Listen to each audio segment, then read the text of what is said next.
They say the first sign of a crack in a foundation isn't a big, dramatic split. It's a hairline fracture. So small you could miss it if you weren't looking. A tiny, insignificant line that you tell yourself is just a shadow, a trick of the light.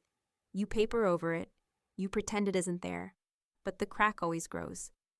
For our 10th anniversary, my husband Mark gave me a stunning diamond necklace. But the real gift, the one that changed my entire life, was the hairline fracture I finally allowed myself to see.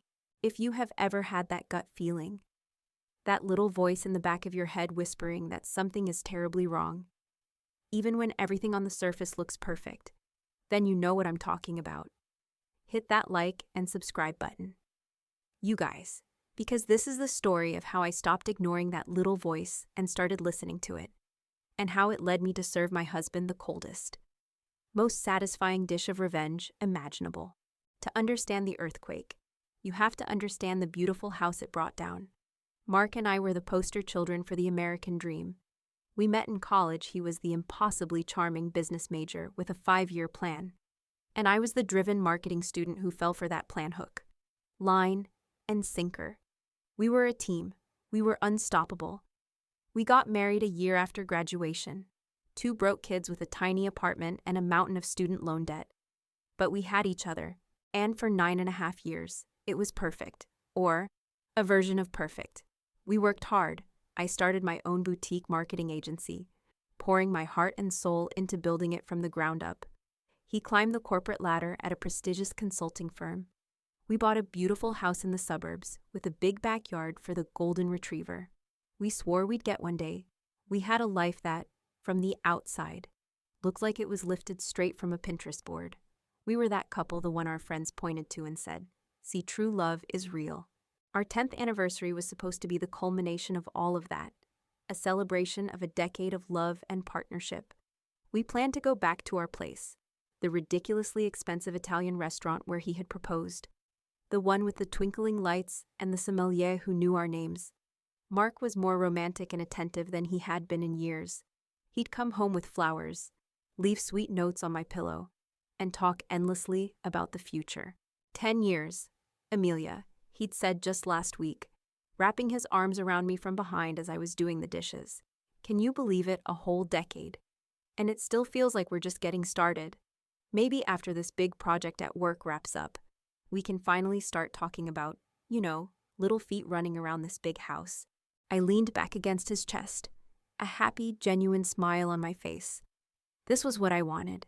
This was the life we had always talked about. But even in that perfect moment, that little voice in the back of my head was whispering, "Liar." The hairline fractures had started to appear about 6 months ago. They were so small at first. I convinced myself I was imagining them. It started with the late nights at work. Mark had always been ambitious, so when he said he was heading up a massive new merger, I was his biggest cheerleader. I'd make him dinner and leave it in the oven for him. I'd go to bed alone, telling myself his hard work was for us. But the late nights went from 2 a week to 3, then 4. He'd come home after I was already asleep, smelling of stale office coffee and exhaustion. Then came the phone, the classic, undeniable, cheating husband 101 cliché. His phone, which had always been communal property, a device left on the kitchen counter for anyone to use to look up a recipe or check the weather, suddenly became a fortified object. It was always in his pocket. It was always face down on the nightstand. It went into the bathroom with him when he showered. The first time I felt a real sharp pang of suspicion was on a Saturday afternoon. We were lounging on the sofa, and I wanted to look up the trailer for a new movie. My phone was on the charger upstairs. "Hey, can I just use your phone for a sec?" I asked, reaching for it on the coffee table. His hand shot out and covered it before I could touch it. A reflex so fast it was shocking. "Oh, it's dead." "Honey," he said, his smile a little too tight. "Just died. I need to charge it." I just stared at him. The screen wasn't black. It was on, showing his lock screen. He saw me looking. A faint flush crept up his neck. It's about to die. The battery is terrible. Just go grab yours. Okay? I went upstairs and got my phone. We never spoke of it again. But the crack had widened. I had seen behind the curtain for a split second. And I knew he was hiding something. The question was, what? The answer came a few weeks later, courtesy of our laundry hamper. I was sorting whites and darks on a Sunday, our old routine. I picked up the shirt he had worn to a client dinner the night before.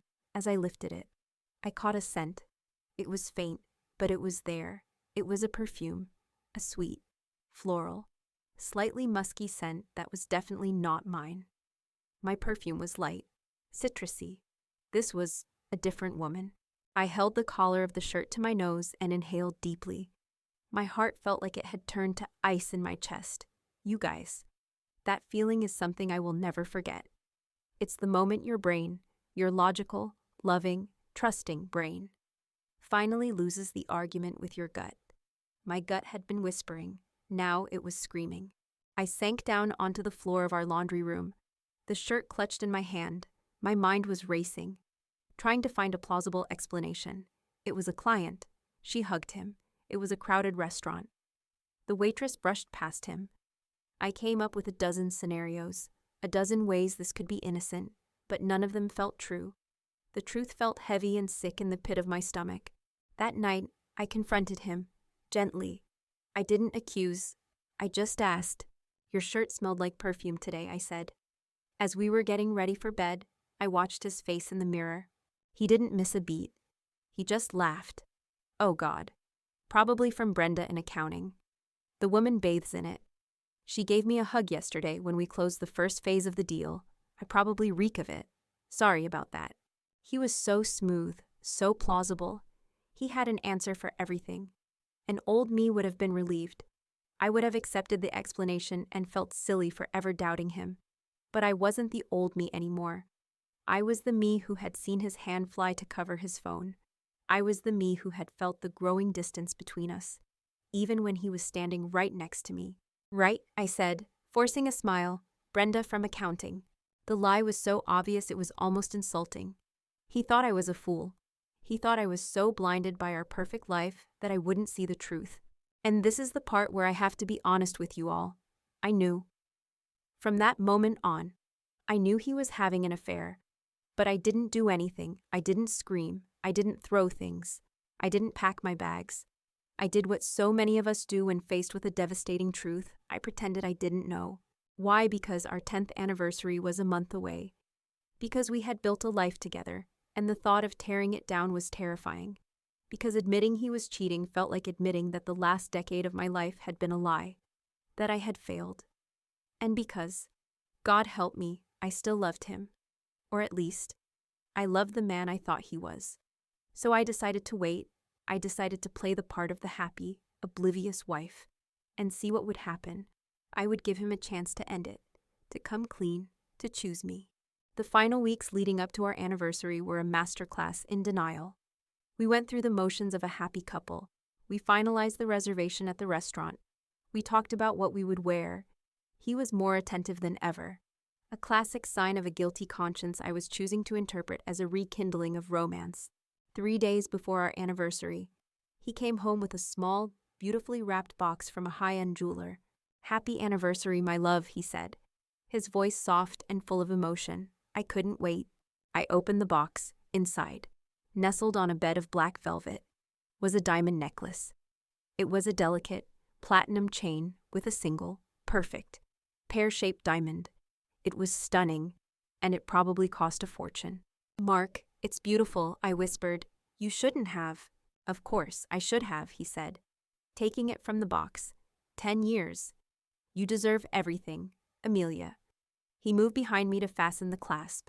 As he leaned in close, his arms around me, I felt the cold diamonds on my skin. And then, I smelled it. Faint, but unmistakable. The same sweet, floral perfume. Brenda from accounting's perfume. He kissed my neck, right below the clasp. "I love you more than anything," he murmured against my skin. I looked at our reflection in the hallway mirror. I saw a handsome, loving husband clasping a diamond necklace around the neck of his smiling wife.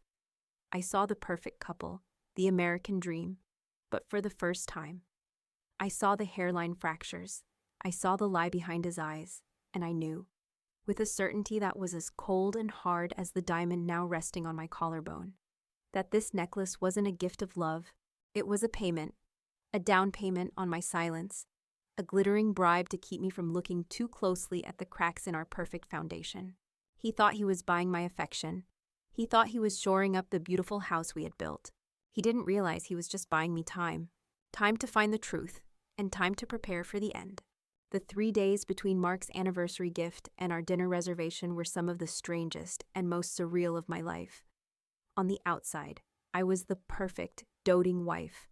I oohed and awed over the diamond necklace. I wore it around the house. I talked excitedly about our upcoming dinner, about what dress I should wear, about how romantic it would be to go back to the place where he proposed. I was playing the part of a woman ecstatically in love, on the cusp of a milestone celebration. On the inside, I was a detective. I was a spy in my own home. Every loving word he spoke, every casual touch, was filtered through a new lens of cold, hard suspicion. I was watching, I was listening, I was waiting. I had been living with the whispers of my own intuition for months, but now that whisper was a constant, low hum in the back of my mind. The perfume on his collar hadn't been a fluke. The necklace wasn't a gift of love, it was a distraction, a glittering piece of misdirection. And I was determined not to be misdirected any longer. I didn't go searching. I have to be clear about that. You guys, I never once went through his phone while he was in the shower. I never checked his pockets or tried to guess his computer password. Part of it was pride. I refused to become that woman, the crazy, snooping wife from a bad TV movie. But another part of me was terrified of what I might find. As long as I didn't have concrete proof, I could still exist in the Schrodinger's cat limbo of our marriage. It was both dead and alive, and as long as I didn't open the box, I didn't have to face the corpse. But the universe has a funny way of forcing you to open the box. It happened on Wednesday, 2 days before our anniversary. Mark had left for work early. I was having my morning coffee at the kitchen island, scrolling through emails on our shared family iPad. It was mostly junk mail, bills, and newsletters. I was about to close the app when a new email popped into the inbox. It was from a sender I didn't recognize, Exquisite Escapes Travel Co. The subject line was simple: your booking confirmation and itinerary. Itza EE 74920. My first thought was that it was spam, but my finger hovered over the delete button. Mark and I hadn't booked a trip. We had talked about going to Italy for our anniversary, but with his big project at work, we had decided to postpone it. Curiosity, that fatal human impulse, got the better of me. I tapped the email open, and there it was, the corpse. It was an itinerary for a romantic weekend getaway. For this coming weekend, a couple's package at a ridiculously expensive boutique hotel and spa in Napa Valley.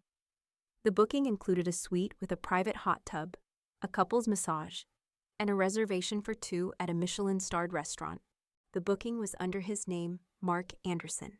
And the name of the second guest, listed right below his, was not Amelia Anderson. It was Jessica Monroe, Jessica. So that was her name.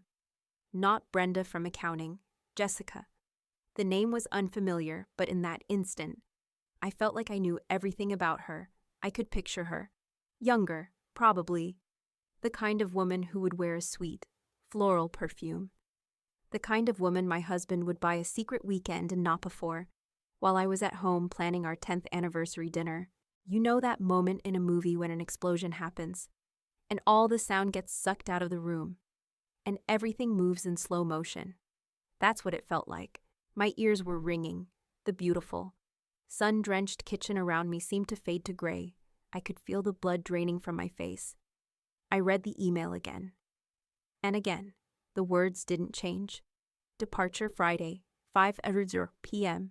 Return Sunday, 8:00 p.m. Our anniversary was on Friday. He was planning to have a romantic dinner with me, his wife of 10 years, and then get on a plane to spend the rest of the weekend with his mistress. The sheer, breathtaking arrogance of it was what struck me first. The audacity, the disrespect. This wasn't just a simple, sordid affair. This was a masterclass in betrayal, planned with the same meticulous detail he applied to his consulting projects. And then the pain hit. It was a physical blow, a fist clenched around my heart, squeezing until I couldn't breathe. 10 years. A decade of my life, of my love, of my loyalty. All of it. A lie. Every I love you. Every late night at the office. Every shared dream, it was all tainted. All of it a performance. I wasn't his partner. I was his alibi. I was the stable, respectable home front that allowed him to play the part of the devoted husband while he lived a completely different life. I didn't scream. I didn't cry. Not yet. The shock was too profound. A strange, cold calm washed over me. It was the kind of clarity that comes only after total devastation. The house had burned down, and I was standing in the ashes, seeing the landscape clearly for the first time. My marketing brain, the strategic, logical part of me that I used to build my business, kicked into gear. It was like a separate person took over my body. This was a crisis. And what do you do in a crisis? You don't panic. You strategize. A screaming match would get me nowhere. He would lie. He would deny it. He would somehow twist it around and make it my fault. You went through my emails. How could you not trust me? Amelia, I could hear the words in his voice already. No. An emotional confrontation was a losing game. A game he was better at playing than I was. I needed a different kind of plan. I needed to protect myself, my finances, my future. I needed to control the narrative. I stood up from the kitchen island, my movements steady and deliberate. I walked over to the printer in our home office. I printed the email confirmation from Exquisite Escapes. I printed the hotel booking, the dinner reservation, everything. I folded the papers neatly and tucked them into my purse. Physical evidence. Then I went upstairs to our bedroom. I looked at the beautiful diamond necklace still sitting in its velvet box on my dresser. The guilt gift. I picked it up. The diamonds cold against my skin. I closed the box and put it in my purse next to the printouts. I knew what I had to do. I couldn't do this alone. I needed a professional, not a marriage counselor. It was far too late for that. I needed a weapon. I thought about my network. My clients were CEOs, entrepreneurs. They knew people. But this had to be discreet. I thought of Carolyn, a woman who had been my business mentor for years. She was a powerhouse, a venture capitalist who had seen everything and navigated the brutal world of corporate law for decades. She was sharp, she was ruthless, and she was fiercely loyal. I went out to my car, my hands steady on the wheel, and drove to a small park a few miles away. I couldn't make this call from the house. I sat there, on a park bench, the cheerful sounds of children playing in the distance, a bizarre soundtrack to the dismantling of my life. I dialed her number. "Clara, what a surprise," she said, her voice warm but efficient. "Everything all right?" "Not exactly, Caroline," I said, my voice quiet.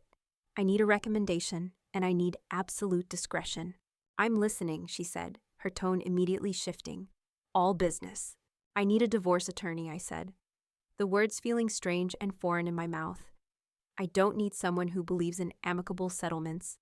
I need a shark, the best, most strategic, most utterly ruthless family law attorney in this city." Caroline didn't ask questions. She didn't offer condolences. She understood the assignment. "There's only one person you call for that," she said without a moment's hesitation. "Her name is Diana Davenport. She's a tactical genius with a killer instinct. She doesn't just win cases, she annihilates them. I'll text you her private number. Mention my name. She'll take your call." "Thank you, Caroline," I said, a wave of immense gratitude washing over me. "You take care of yourself, kid," she said, "and whatever it is, you burn it to the ground."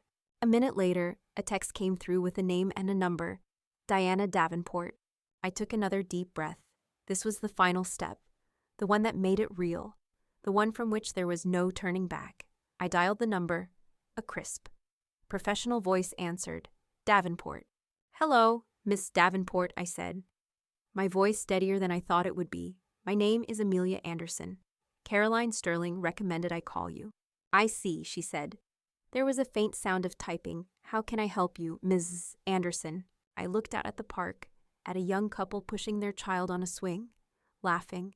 A life I thought I was about to have. The pain lanced through me, sharp and sudden, but I pushed it down. Now was not the time for grief. Now was the time for war. I'd like to file for divorce from my husband, Mark Anderson, I said. And I'd like the papers drawn up, signed by me, and ready to be served by this Friday. There was a slight pause on the other end. I could practically hear her processing the timeline. That's a very aggressive schedule. Miss Anderson, she said, her voice intrigued. Any particular reason for the urgency? I thought about the restaurant reservation, the twinkling lights, the 10 years of my life, the trip to Napa with a woman named Jessica. A cold, hard smile touched my lips. Yes, I said, Friday is our 10th wedding anniversary.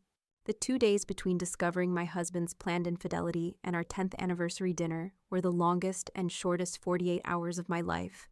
Time warped. The moments I spent with Mark, playing the part of the adoring, excited wife, dragged on for an eternity.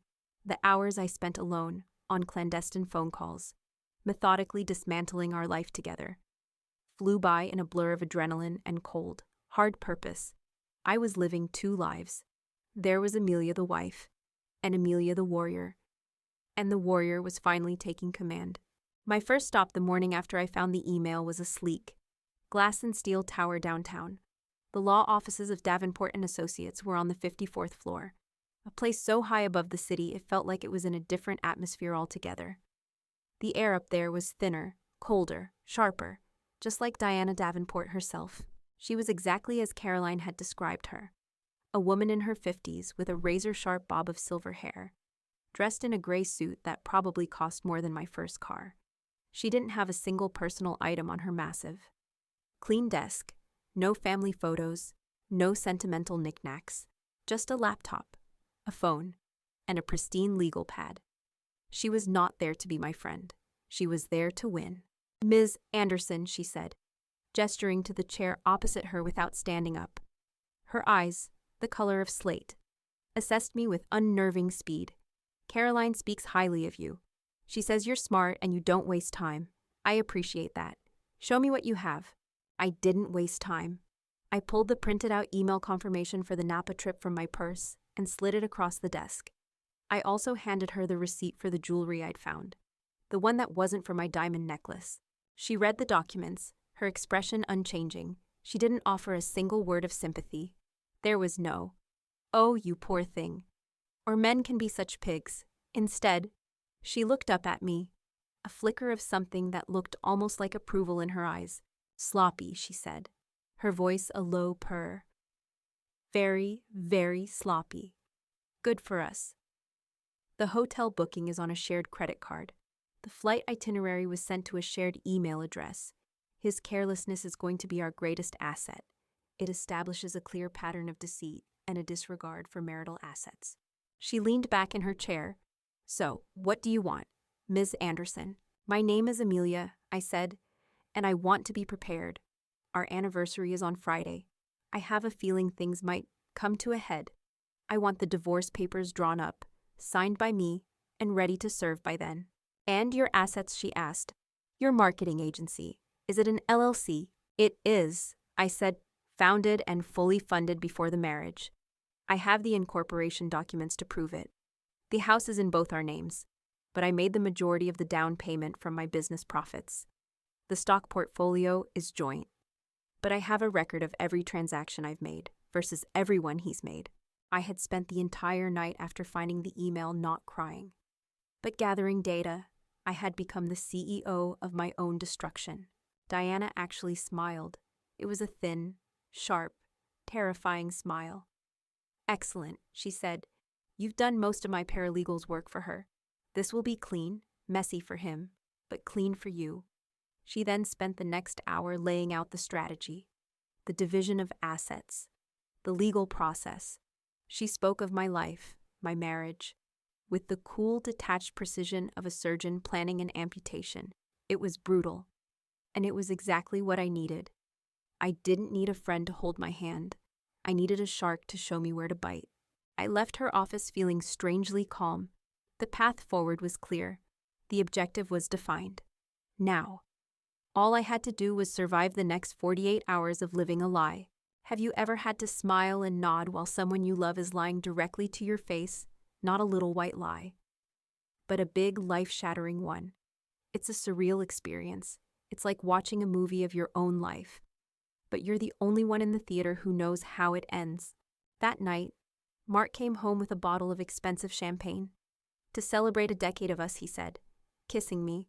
I could smell that other woman's perfume on his jacket again. A faint ghost at the feast. I smiled, my heart a block of ice, and clinked my glass against his. I was thinking, he said, as we sat on the sofa. For the dinner Friday night, you should wear that blue dress, the one you wore in Italy last year. You looked like a movie star in it. I almost laughed. The blue dress, the one he loves so much, of course. I made a mental note to wear something else, something new, something he'd never seen before. And I made a call to the restaurant. He continued, oblivious. I ordered the tasting menu with the premier wine pairing, and I told them to have a bouquet of your favorite flowers, white peonies, waiting at the table. Nothing but the best for my girl. He was so good at this. The performance of the perfect, loving husband. Every word was a perfectly chosen prop, designed to make me feel cherished and adored, and every word was a lie, a beautiful, glittering, poisonous lie. I just smiled and told him it sounded wonderful, while on the inside, I was on a conference call with my accountant, instructing him to start the process of separating my business finances from our joint accounts. The next day, Thursday, the day before the end of my world, a courier delivered a thick manila envelope to my office. It was from Davenport and Associates. I took it into my private office and closed the door. Inside were the divorce papers, 30 pages of cold, hard, legal print that officially dissolved a decade of my life. I read every word, and at the end, on the signature line, I signed my name, Amelia Rose Carter, my maiden name, a name I hadn't used in 10 years. It looked unfamiliar, but it felt like coming home. That evening, I did something my lawyer would have probably advised against. I decided to wrap his present. I went to my closet and found a beautiful, empty gift box from a designer handbag I'd bought myself last year. It was a sturdy, elegant box, deep blue with a magnetic clasp. I lined it with sheets of silver tissue paper. Then, I took the 30 pages of legal documents, the cold, hard proof of his betrayal, and I placed them inside.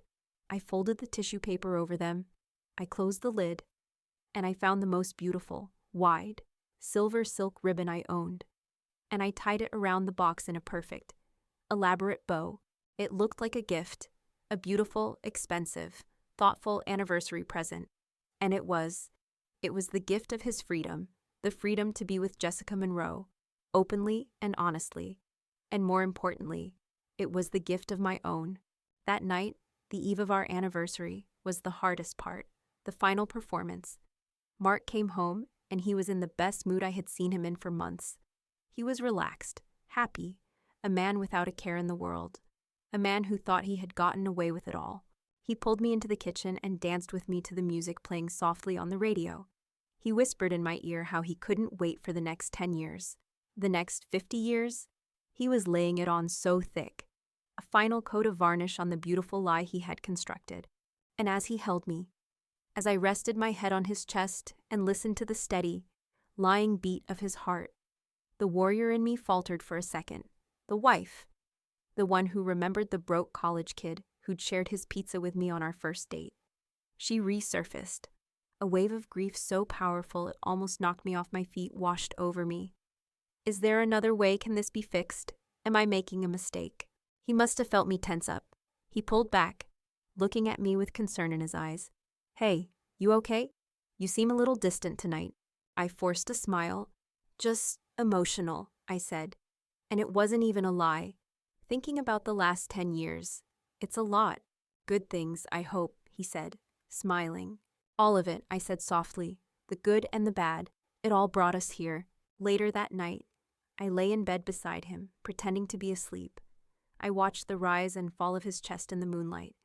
I watched the man I had given my entire adult life to, the man who had built a home with me and then built a secret life without me, and I said goodbye, not to him, the stranger sleeping beside me, but to the boy I fell in love with all those years ago. I mourned him, and then I let him go. The next morning, Friday, I woke up with a sense of utter and complete calm. The war in my head was over. I knew what I had to do. I started getting ready for our dinner hours in advance. I took the longest bath of my life. I did my makeup with surgical precision, and then I went to my closet to pick out my armor. Not the blue dress he loved, not something soft and romantic. I chose a red dress, a stunning floor-length silk gown the color of blood and revenge. It was a dress that didn't whisper, it screamed. When I was ready, I stood in front of the full-length mirror. I looked powerful. I put on the diamond necklace he had given me, its cold weight a constant reminder of his guilt. Then I went to my closet, took out the beautifully wrapped blue gift box, and placed it carefully into my evening bag. Mark came up behind me, whistling. He stopped dead when he saw me. Wow. He breathed, his eyes wide. Amelia, you look, holy hell, you look incredible. I've never seen you in that dress. I was saving it, I said, meeting his eyes in the mirror for a special occasion. He wrapped his arms around my waist, pulling me against him. He kissed my shoulder. Happy anniversary. My love, he whispered in my ear. Tonight is going to be perfect. The best night of our lives. I looked at our reflection, the handsome, charming husband, the beautiful, smiling wife in her killer red dress. The perfect couple, a masterpiece of deception. A chill went down my spine, but it wasn't from fear, it was anticipation. Yes, it is, I said, my voice a soft promise. I have a feeling it's a night neither of us will ever forget. The restaurant was exactly as I remembered it from his proposal 10 years ago. Only now it felt different. Back then. It was a fairy tale. The twinkling fairy lights strung through the indoor olive trees, the soft glow of the candles on every table, the hushed, reverent atmosphere. It had all felt like a magical stage set for the beginning of my real life. Tonight, it still looked the same, but it felt like a beautifully decorated courtroom where a verdict was about to be delivered. Mark, of course, was oblivious. He was in his element, playing the part of the magnanimous, successful husband treating his wife to the best of everything. He charmed the maitre d', who greeted us like old friends. He held my chair out for me. He ordered the ridiculously expensive bottle of champagne we'd had on our first anniversary. To us, Amelia, he said, raising his crystal flute.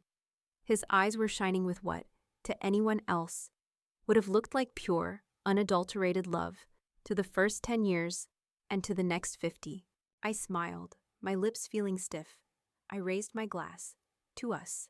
I echoed, the words tasting like ash in my mouth. I took a slow, deliberate sip, my eyes never leaving his over the rim of my glass. On the floor next to me, my elegant evening bag felt as heavy as a cinder block. Inside, nestled in a beautiful blue box, the divorce papers were waiting. Okay, you guys. I need to tell you, I was an actress worthy of an Oscar that night. I laughed at his jokes. I reminisced with him about our early, broke days. I let him hold my hand across the table. I played the part of the happy, nostalgic, deeply in love wife so perfectly that I almost believed it myself. But underneath the performance, I was a machine. I was observing, I was calculating, I was watching every flicker of his eyes, every shift in his posture, cataloging every lie as it fell from his handsome, smiling mouth. Remember that tiny apartment with the leaky faucet, he laughed. God, we were so poor, but we were happy, weren't we? We were, I thought, before you decided one life wasn't enough for you. Outwardly, I just smiled. I wouldn't trade those days for anything. The appetizers came oysters and champagne, his choice. He was laying it on so thick. It was the classic overcompensation of a man drowning in his own guilt. He was so focused on his performance, on creating this perfect anniversary fantasy, that he had become completely deaf to the alarm bells that should have been screaming in his head. He had no idea he was a lamb being led to a beautifully catered slaughter. We were halfway through our main course, a perfectly cooked filet mignon for him, a delicate sea bass for me when I saw it. The shift. I didn't see her first. I saw him. He was in the middle of telling a charming, self-deprecating story about a mistake he'd made in a client meeting that week. His face was animated. His eyes were on me. And then, they weren't. His gaze drifted to a point over my shoulder, towards the entrance of the restaurant, and his face, it just broke. It was incredible to watch, from my new, detached perspective. The charming smile froze, then cracked and fell away completely. The color drained from his face, leaving a pasty, gray pallor under his expensive tan. His eyes widened, not in recognition, but in pure, animal panic. It was the look of a deer on a quiet country road, suddenly realizing the 2 points of light in the distance are attached to a 10-ton truck. I knew, even before I turned around, I knew, she's here. My heart gave a single, hard thud against my ribs, not in pain, but in readiness. The final piece of the puzzle was about to click into place. I didn't follow his panicked gaze immediately. I held his eyes for a second longer, letting him see the calm, curious expression on my face.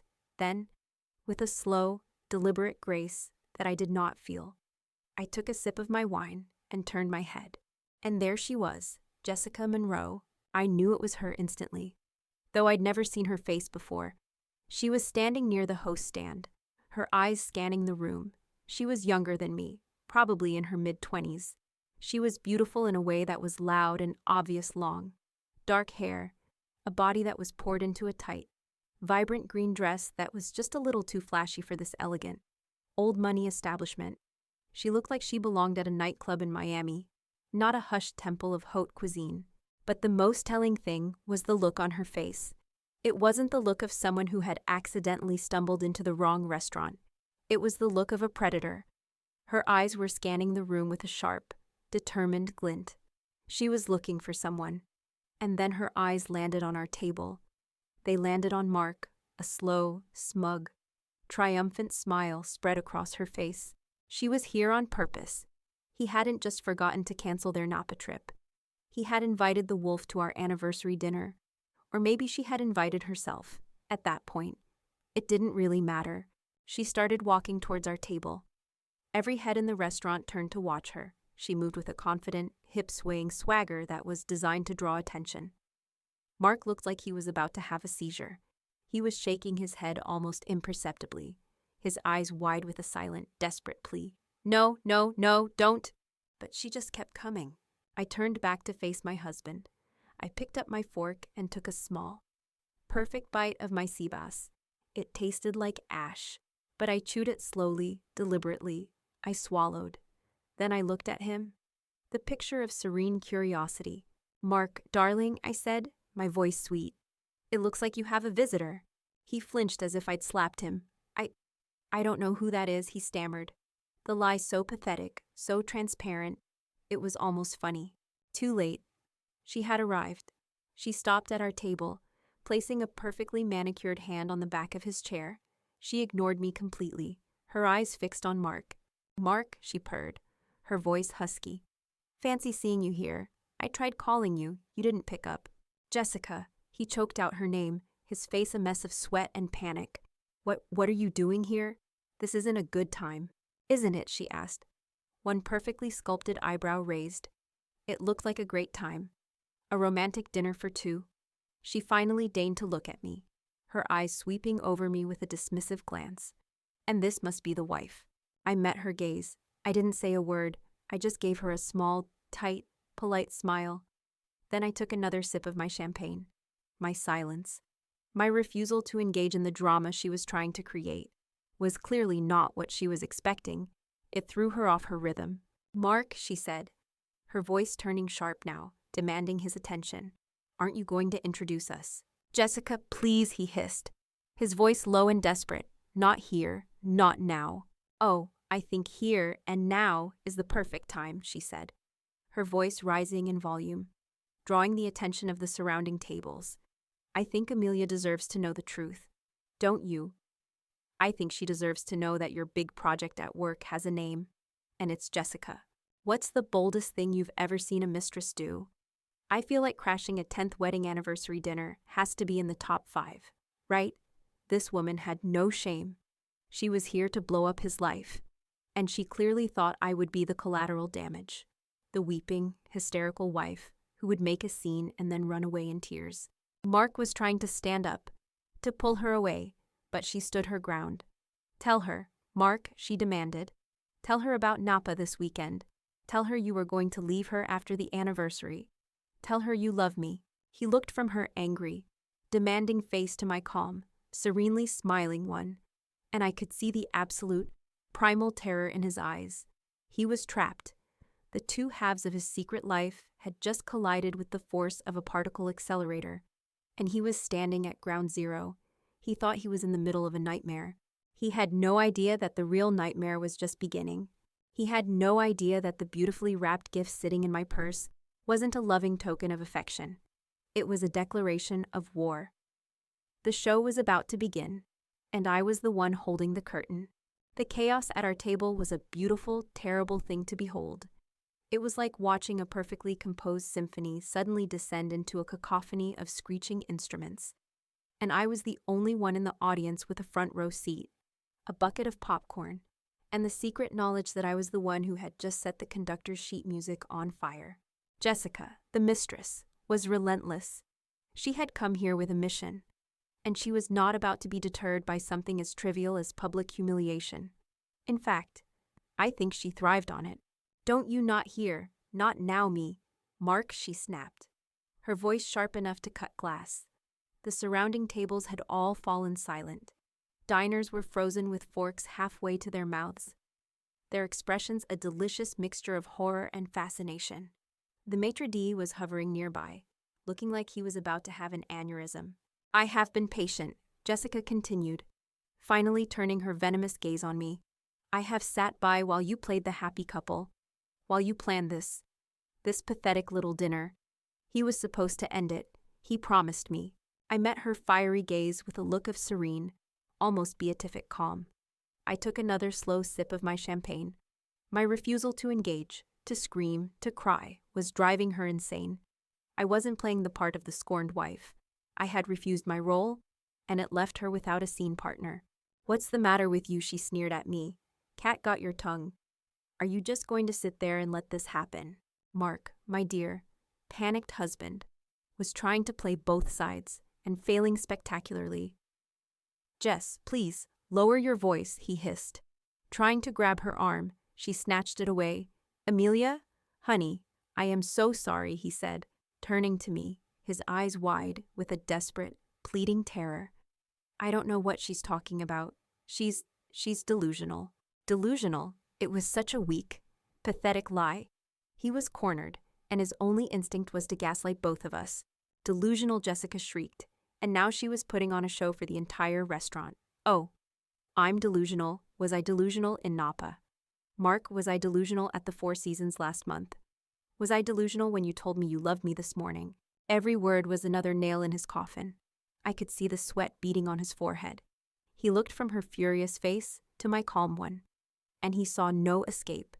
He saw two very different women, and he had no idea which one was more dangerous. And this is the moment. You guys, the moment the entire story has been leading up to. The moment I had been rehearsing in my head for the last 48 hours, while they were locked in their ugly, public death spiral. I knew it was time for my performance to begin. I calmly placed my wine glass on the table. Then, with a slow, deliberate grace, I reached down to my evening bag on the floor. The movement was so out of place in the middle of their screaming match that it actually silenced them for a second. They both stopped and stared at me as I placed the bag in my lap. My heart was pounding, but my hands were steady. I unclasped the bag and reached inside. I pulled out the gift. It was a beautiful, rectangular box from a high-end designer. Wrapped in their signature deep blue paper, tied around it was a wide, silver silk ribbon I had fashioned into a perfect, elaborate bow that morning. It looked expensive. It looked thoughtful. It looked like the perfect 10th anniversary gift. I placed it on the white tablecloth, right in the center of the table, between Mark's half-eaten steak and my barely touched sea bass. I gently slid it across the table until it was directly in front of him. Both Mark and Jessica just stared at it, utterly bewildered. The argument, the accusations, all of it forgotten for a moment in the face of this strange, calm, and completely unexpected action. Mark looked up at me, his face a mask of confusion. "Amelia, what is this?" I gave him a small, sad smile. The kind of smile you give someone when you know you're about to break their heart. but you also know it's for the best. It's your anniversary gift. Mark, I said, my voice soft, a gentle counterpoint to their shouting. I know things are a little chaotic right now, but I still wanted you to have it, after all. 10 years is a long time. I paused, letting the words sink in. Please, open it. He looked from the box, to me, to Jessica, and back again. He was a drowning man, and I had just thrown him what he thought was a life raft. He probably thought it was a watch, or cufflinks, some grand gesture of my love that would prove to Jessica that he was mine, that she had lost. He saw it as a weapon he could use against her. With trembling hands, he reached for the beautiful silk ribbon. He fumbled with the knot, his fingers clumsy with adrenaline and panic. He finally pulled it free and lifted the lid of the box. He stared inside. I watched him. I watched his face as he processed what he was seeing. It wasn't the glint of a new watch on a velvet pillow. It was a thick stack of pale cream-colored paper. He looked confused. He lifted out the top page. I knew what it said. I had memorized the words. It was the cover sheet from Diana Davenport's law firm. And then, in big, bold, unmistakable letters, he read the title, Petition for Dissolution of Marriage. You guys, I wish I had a photograph of his face in that moment. I would frame it and hang it in my new living room. The confusion gave way to a dawning, horrified comprehension. The color, which had already drained from his face, seemed to drain away a second time, leaving him looking like a statue made of ash. His mouth fell open. His hands started to shake, the papers rattling with a soft, rustling sound that was deafening in the silent restaurant. Jessica, her own drama forgotten, craned her neck to see. What is it? She demanded. Mark, what is that? He couldn't speak. He just stared at the papers, at my neat, firm signature at the bottom of the petition. I decided to help him out. I leaned forward slightly, my voice still soft, but now edged with a diamond-hard clarity. Happy 10th anniversary, Mark, I said. I let that hang in the air for a beat. Then I looked from his shattered face to Jessica's confused one, and I delivered the final lines of our marriage. I had a feeling tonight might be a special occasion, so I brought a special gift. I gestured to the box. I believe those are the divorce papers you've been giving me grounds for all year. I took the liberty of signing them for you. I stood up, my movements fluid and unhurried. I placed my cloth napkin neatly on the table beside my plate. I looked down at Mark, at the man who was now just a stranger, a co-signer on a decade of my life that had just officially expired. Thank you for dinner, I said, and for the clarity. Then I looked at Jessica for the first and last time. I looked at her, the woman he had chosen over me, the woman who had thought she was winning. And I didn't feel anger. I just felt a wave of profound, weary pity. Good luck with him, I said, a small, genuine smile on my lips. You're going to need it. And with that, I turned around. I walked away from the table. I walked past the stunned faces of the other diners. I walked past the maitre d', who was frozen in place like a statue. I walked through the doors of the restaurant, our restaurant, and out into the cool, clean night air. My phone started buzzing in my purse before I even reached the valet. A text from Mark, then another, then a call. I didn't even look. I got into the waiting taxi, my hands steady, my heart quiet. I had walked into that restaurant as Amelia Anderson, a heartbroken wife. I was walking out as Amelia Carter, a free woman. The chaos, the shouting, the drama, it was all behind me now. Trapped in that expensive, beautiful room with the two people who deserved each other. I leaned my head back against the cool leather of the seat and watched the city lights slide past. I took a deep breath. It was the first clean, honest breath I had taken in a year. The taste of it was freedom. The heavy door of the restaurant closed behind me, shutting out the tableau of my imploded marriage. The cool night air felt like a benediction on my heated skin. I didn't run. I didn't look back. I walked with a calm, steady gait to the curb, my red dress a streak of defiance in the night. The valet, a young kid with wide, startled eyes who had clearly heard the commotion, simply nodded and opened the taxi door for me without a word. The moment I slid into the back seat and the door closed, my phone began its symphony of desperation. It was a cacophony of buzzes and chimes. I pulled it out of my purse. The screen was a frantic light show of notifications. Missed call Mark. Missed call Mark. Text message. Amelia. What the hell was that? Pick up your phone. Text message. You can't be serious. After 10 years, you're throwing it all away. Missed call Mark. Voicemail. Amelia. Please, baby, call me back. This is a mistake. We can fix this. I love you. Don't do this. Please. Text message. It was a mistake. She means nothing to me. It was pathetic. It was predictable. And it was too little. Far, far too late. I watched the notifications roll in with a sense of detached, clinical observation. There was no pain. There was no anger. There was just nothing. He wasn't my husband anymore. He wasn't even a memory I wanted to keep. He was just a stranger whose frantic messages were cluttering up my phone. I opened my contacts. I found his name, the name that had been at the top of my favorites list for a decade. My thumb hovered over the screen for a moment. Then I pressed block. A confirmation popped up. Are you sure you want to block this contact? A small, humorless smile touched my lips. I had never been more sure of anything in my life. I pressed block again. Then I blocked his email address. I went on social media and blocked him there. 2. A digital amputation. Clean.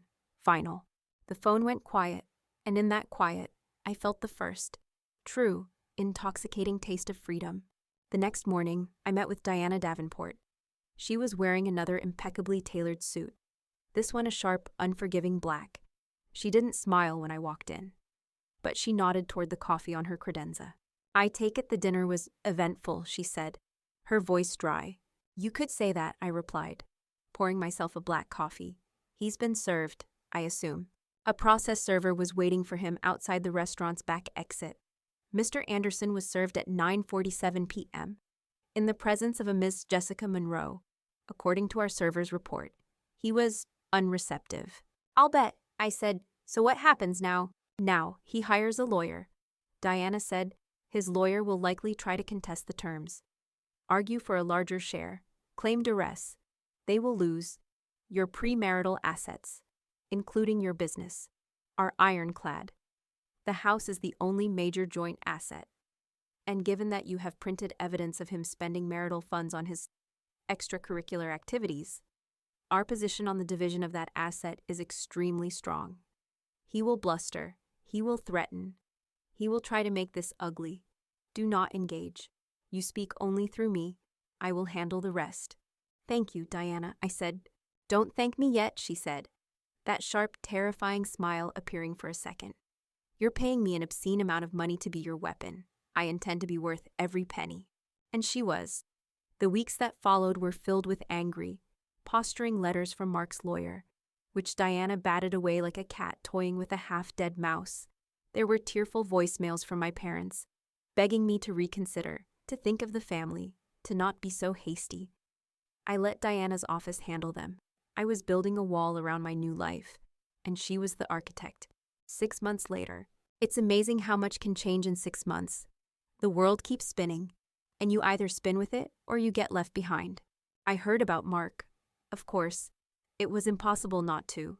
Our social circles, while not overlapping, were connected enough that whispers found their way back to me through mutual friends who had, to their credit, all taken my side. Apparently, the scene at the restaurant was legendary. It became the stuff of local legend, the scorned wife, the brazen mistress, the gift-wrapped divorce papers, Mark's consulting firm, a place that prided itself on its image of quiet. Old-school integrity was not amused. The scandal, combined with the messy, high-profile divorce, made him a liability. He was quietly and very firmly asked to resign his partnership. And Jessica, well, it turns out she wasn't in love with Mark, the man. She was in love with Mark, the powerful, wealthy partner at a prestigious firm. When the power and the money vanished, so did she, the last I heard. She had moved on to a fledgling tech bro in Silicon Valley. I wished her the best of luck. The last piece of news I got was that Mark had been forced to sell our beautiful house in the suburbs to cover his legal fees and buy me out of my half. He was now living in a rental apartment downtown, the kind of small, starter apartment we had lived in when we first got married. The circle of life, I guess. And me, I was thriving. I moved out of our house and into a bright, airy apartment downtown that was all mine. It had huge windows and a small terrace where I started an herb garden, my marketing agency. Free from the distraction of my dying marriage, landed the biggest client in our history. I was working hard, but it was a joyful, creative work, not a draining performance. I was sleeping through the night for the first time in a year. And I finally got that golden retriever. His name is Gus. And he's a clumsy, lovable oaf who takes up most of my bed and is, without a doubt, the most loyal and honest male I have ever shared a home with. I'm telling you all this from my new living room. The sun is streaming in. Gus is snoring softly at my feet. And I'm drinking coffee from a mug that says CEO of my own life. It's cheesy, I know. My best friend gave it to me as a housewarming gift. But you know what? It's true. The pain of the betrayal was real. I won't lie to you guys and say it didn't hurt. It was a deep, profound wound. For a decade. My identity was so wrapped up in being us, in being Mark's wife, that I forgot how to just be me. I mourned the man I thought I had married. I mourned the future I thought we were building. I allowed myself to feel the grief, to sit with the pain. But pain is not a permanent address. It's a stop on a journey, and one day, you realize it's time to get back on the road. The greatest gift Mark ever gave me, ironically, was that beautifully wrapped box of divorce papers. Serving him those papers at that dinner wasn't just an act of revenge. As satisfying as it was an act of profound self-love. It was me, finally, choosing myself. It was me, looking at a decade of my life and saying, thank you for the lessons. I'm done now. So, for anyone out there who is listening to that little voice in the back of their head, the one that's whispering that something is wrong, that you deserve better, that you are shrinking yourself to fit into a space that is too small for you, please. Please listen to it. It's the truest part of you speaking. Walking away is terrifying. Starting over is hard, but living a lie, living in a beautiful house where your heart is breaking, is so much harder. Thank you all for listening to my story, for being here with me through this crazy journey. If you've ever had to make the hard choice to walk away and choose yourself, I want to hear about it in the comments. Your stories give me, and so many others, so much strength. Don't forget to like this video if it resonated with you. And please subscribe for more stories. And remember, you are the author of your own story. You hold the pen. Never, ever be afraid to write a new, better, and more beautiful ending for yourself. I'll see you in the next one.